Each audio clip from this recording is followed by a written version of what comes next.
A man went out on a drive with his 9-year-old son and some other members of his family. They figured it would be a great time for father and son to bond and spend some time together, as the father is often away on business several hours at a time, and sometimes he might even be gone weeks at a time. They drove around for a bit, catching up on what the son had been up to. The son started getting hungry at some point, and they decided to grab a bite to eat. No sooner did they place their order and sat down to eat than they noticed someone peering in at them through the restaurant glass windows. At first, the man and his son did not notice the stranger looking at them from the outside. They were busy having a family time together. The strange man left and returned back briefly afterwards. This time, he was carrying an assault rifle and opened fire on the unsuspecting parties. There was pandemonium as people could be seen taking shelter from the hail of fire. Father and son quickly ducked down to the ground and hid under the tables to escape the rain of bullets. And just as quickly as he arrived, the gunman hastily made his retreat as eyewitnesses called 911. The son was thankfully unharmed, and they barely managed to escape danger. The father, on the other hand, sustained several non-life-threatening injuries and was taken to the emergency for treatment. His luck would quickly run out, as next time they wouldn't be so lucky, and the shooters made sure they wouldn't miss their targets next time they arrived. Edmonton police have released surveillance footage of two suspects wanted in the killing of a father and his 11-year-old son.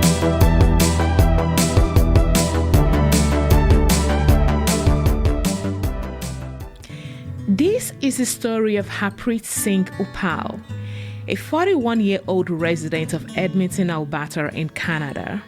Harpreet was no stranger to violence. He was very well known to the police, as he had even done a stint in jail at some point for drug trafficking, possession of stolen property, and possessing illegal body armor. Now, you may be wondering, why in the world would a regular Joe be in possession of all these dangerous things? I will get to that in a minute. Harpreet was reported to be a high-level member of a gang called the Brothers Keepers in British Columbia, Canada. Even though police claims that he was a high-level member of this gang, in fact, he was much more than that. He was the leader of this street gang.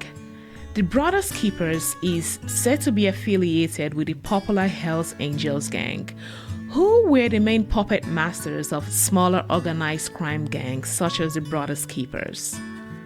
It was while Harpreet was at the helm of affairs of the Brothers Keepers that cracks started appearing in their relationship with other rival gangs.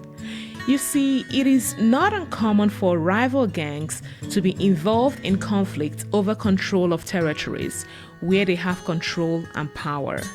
You would usually find them situated at places such as bus stops, exchanging illegal goods and services with their clients. They traffic illicit substances, firearms, and stolen goods. Each gang guards their territory so jealously that it would be seen as an affront or an insult for another gang to operate in the same area. Gangs have declared war on each other in the past over ownership of territories. They have people working in shifts, sometimes 8 or 10-hour shifts at a time. It is not unusual for the muzzles of the street gangs to make between $5,000 and $10,000 per day per shift. This is a lot of money, and of course, it is somewhat easy to see why people are susceptible to being roped into these schemes. Speaking of people being drafted into unhealthy environments such as this, it is more prevalent in places like British Columbia, where illicit substances have been legalized to some extent. With legalization, inevitably comes issues of its own. For example, it sends a signal to the drug gang community that it's okay for them to run the streets. What we have is the inevitable proliferation of smaller sub-gangs with their puppet masters sitting at the top. Then you have the mid-level gang groups and of course the lower-level street runners. It is at this low level that petty crimes are committed, be it drug dealing, illegal arms dealing, pimping, prostitution and the like. You get the drift. I also need to point out that it is always at this level that young people are recruited into gangs. And if someone or a rival gang looks at them the wrong way or sells stuff on their streets or encroach in their territory in any way, you can bet a conflict is about to get started. With this tidbit of information out of the way, you can see how easy it is to start a gang war in the drug-infested streets of British Columbia. Now, it is not exactly clear how Harpreet came to be at the head of the Brothers Keepers gang. Even though his operation was based out of BC, he lived in Edmonton, Alberta, and would often make the trip between both provinces on business. It is said that his operation has connections all over Canada. As such, when conflicts get started in one location, it is relatively easy to spread it to other locations. One interesting thing about smaller sub-gangs is that sometimes they don't even know who they are running the streets for. All they know is to run the streets, collect the money, and stop anyone who gets in the way of the process.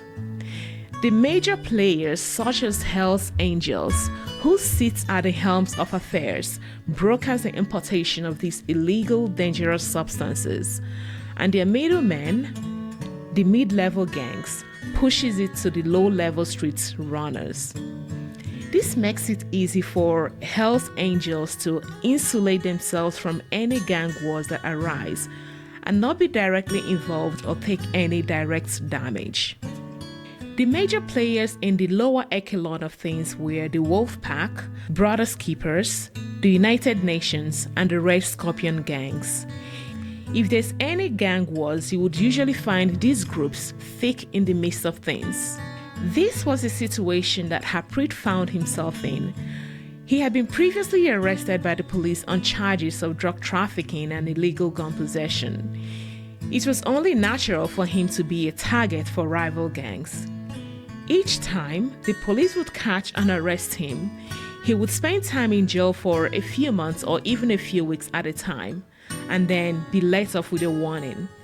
The first gang war he was shot at was back in October 2021, when the Brothers Keepers were fighting the UN gang, another Edmonton street gang with connections all over the country. On this occasion, he went out to eat with his family, just like they have done many times before. His 9-year-old son Gavin was with him, as well as another family member. When they sat down to eat at this restaurant, a lone gunman rushed to the restaurant windows and started shooting at Harpreet. He was injured in the process, but his injuries were not life-threatening, and he lived to fight another day. The gunshots earned him a stay at a hospital for several days as he narrowly escaped being killed with his family. But he went right back to his crime-dealing ways with no consequences whatsoever for his safety or that of his family. The police even said they had given several opportunities to Harpreet to repent and turn a new leaf. So apparently, gently trying to talk some sense into him did not work. One of the perpetrators of the first shooting incident was later identified as a rival gang member from the UN gang called Hash Jindo. Jindo was a 26-year-old man who was identified as the getaway driver in the shooting incident. Edmonton police at the time issued a total of 17 warrants for Jindo's arrest, including attempted murder, aggravated assault, and discharging a prohibited or restricted firearm with intent to endanger life. He also had a slew of other charges against him, such as intentionally discharging a firearm into a place, knowing or being reckless as to whether that place is occupied. Jindal was arrested by the police, but all charges against him was inevitably dropped by the police when it became obvious that the charges were not going to stick. In other words, Jindal walked away a free man. The police were not able to make any charges against him stick, despite being identified as the getaway driver in the shooting. With this brush with death firmly behind him, Harpreet would once again continue his illicit arms and drug dealing ways. He had a brush with the police sometime in 2023, and he was arrested on charges of possessing cocaine for the purpose of trafficking, possessing stolen property, and possessing illegal body armor. He was scheduled to appear in court on May 2024 and was released on bail in the meantime. After his release, the Brothers Keepers was once again embroiled in a gang war with UN gang over ownership of territory and whatever else they might be fighting over. It got so bad that the leader of the UN gang, who was identified as Pamveer Chahil, was shot to death in Toronto on November 7, 2023. It was believed that the Brothers Keepers were somehow involved in the killing. With tensions rising between the two groups, it's only natural that the UN gang would want to get some sort of revenge. They were out for blood and they would do anything to get their pound of flesh. The very next day, on Thursday, November 8, 2023, Harpreet arrived home after being released on parole by the police. He went on a drive with his 11-year-old son Gavin and his friend, another young boy, I think around 11 years old too. This was the same son he was with the first time he got shot in 2021. They were riding in a white SUV and stopped briefly at a gas station at Harvest Point in southeast Edmonton. The two boys went inside an A&W restaurant right beside the gas station. No sooner did they go inside this restaurant than a black 2012 BMW X6 SUV pulled into the gas station. Two men completely dressed in black ran towards Harpreet's SUV and started shooting sporadically. When they peered closely into the white SUV, it was as if they were expecting someone else to be there with him. Around this time, Gavin and his friend were making their way out of A&W, and one of the gunmen, on seeing Gavin, pointed his gun at the little boy and shot him point blank. Both Harpreet and his son Gavin were injured with life-threatening injuries. Gavin's friend was, however, unharmed in the shootout, and he fled the scene. The whole incident from start to finish happened in under 3 minutes. Eyewitnesses called 911 and police were quick to arrive on the scene. Shortly afterwards, police received another call about a vehicle on fire a few kilometers away from the scene of the crime.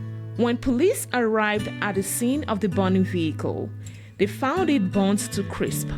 Meanwhile, back at the scene of the gang shooting, police found Harpreet and his son in medical distress. Emergency responders quickly made their way to the crime scene and tried to stabilize both father and son, but it was already too late as Harpreet and his son died at the scene of the crime. This was a shocking crime for residents of the neighborhood, as this area of the city is not known for crime. Police quickly cordoned off the crime scene, and the body of the victims could be seen covered in white blankets on the pavement next to a sidewalk. In no time, the whole neighborhood was swarming with police, and a small group of people were gathered. Some of the people gathered were Harpreet's family. One woman, on seeing the body of the victims, slumped to the ground and had to be taken away. A woman could be heard wailing in the background, "My son, my son."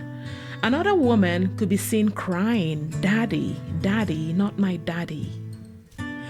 Now, when police got to the scene of the fire incident that followed right after the shooting, They found the 2012 BMW X6 SUV used for the crime set ablaze, and there was no one inside the burning vehicle.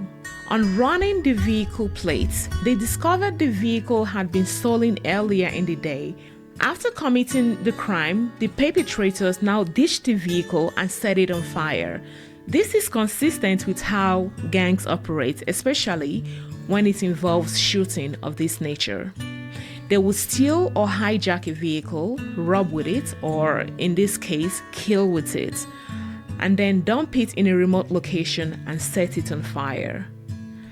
As at the time of the shooting of this production, no arrest has been made, and police were yet to identify who the two suspects in the shooting were. One thing is for certain though, Gavin was deliberately shot to death by the group that committed this crime. Once the shooter or the shooters learned that the son was there, they intentionally killed him, shot and killed him. So he was not caught in a crossfire or killed by mistake. Intended to kill him.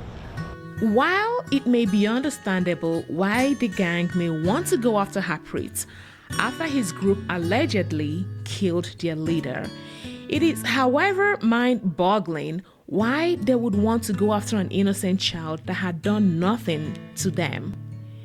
Usually, gangs don't go after children. It is against their creed to target and kill children. But in this case, it appeared that something has changed. It was almost as if they knew that Harpreet was not alone, hence why they could be seen peering into that vehicle looking for someone else. And not only did they want Harpreet dead, they were also targeting his son. They wanted his son dead as well. This is not an isolated incident, as this type of shooting is increasingly on the rise across the city of Edmonton and of course Canada as a whole. There was this incident that happened in the city not too long ago where two armed men started shooting at a man that was out on a stroll with his young baby, and someone whom I assume to be the man's wife was walking down the neighborhood with them too. The shooters did not care for the safety and the well-being of the kid and started shooting at their targets. The baby could have easily gotten hurt or was killed. Innocent bystanders could have easily gotten caught up in the crossfire, but that did not matter to these people. The rate of organized crime shootouts is escalating at a rate never before seen. This is similar to the West Edmonton Mall shooting that took place earlier in 2023, where 3 men were injured when a gunman arrived at the scene and started shooting out in the open. Police say there has been a 46% increase in Edmonton shootings in 2023 alone when compared to last year in 2022. This spike in gang shooting is concerning to say the least. It is not exactly clear what our leaders are doing to reduce gun violence in the city. One thing is sure, the catch and release program of the Canadian federal government is not working. For those wondering what the catch and release system is all about, it is this new law that was passed by the federal government these past few years, where violent offenders are released back into society after committing violent offenses. It's almost a taboo for violent offenders to be locked up and stay in jail. A case in point of the catch and release program was when a Toronto man, Umar Zamir, struck and killed a Toronto constable, Jeffrey Northrop, in July of 2021. He was arrested, obviously, but released on bail a few weeks later.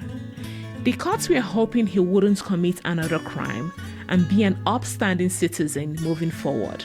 How ironic.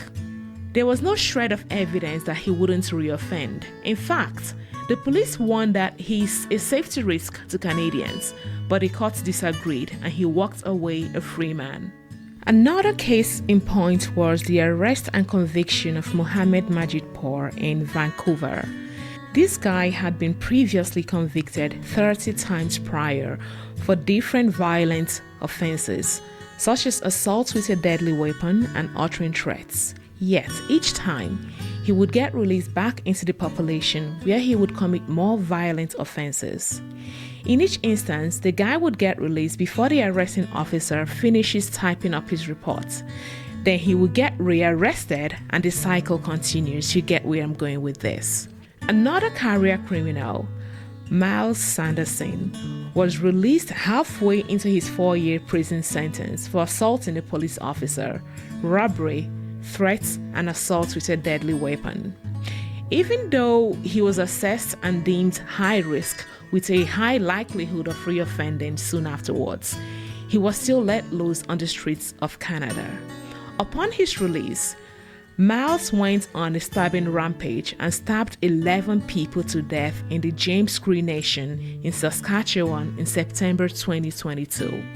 So it is not difficult to see a correlation between the Canadian government's catch and release program and increase in violent offenses, such as what we witnessed in the Edmonton targeted shooting incident. Hey, Canadian government, if you are listening, maybe your policies on keeping criminals off the streets are no longer working. Maybe it's time you figure out a better way to protect innocent citizens. One would think that any responsible government would look for ways to keep violent gangs and criminals off the streets instead of strategically letting them back into the population to cause more harm. Even the police are getting increasingly frustrated, but what can they do? Their hands are tied. They do not make the laws. On Wednesday, November 15, 2023, Edmonton Police Services released autopsy results which confirmed that the cause of death for the Edmonton father and son was gunshot wounds and the manner of death was homicide. As of right now, the case is officially marked a homicide. At the scene of the crime, there are dozens of stuffed animals, flowers, and emotional tributes pouring in for the 11-year-old boy and his father who were killed in this Edmonton shooting incident. I will continue to keep an eye on this case as it develops. Hopefully, arrests will be made soon and justice will be served for Harpreet and Gavin. Do you really think this is going to happen with the current administration's catch and release program? I doubt it. That's all I have for you in this episode. Until next time, continue to stay safe out there.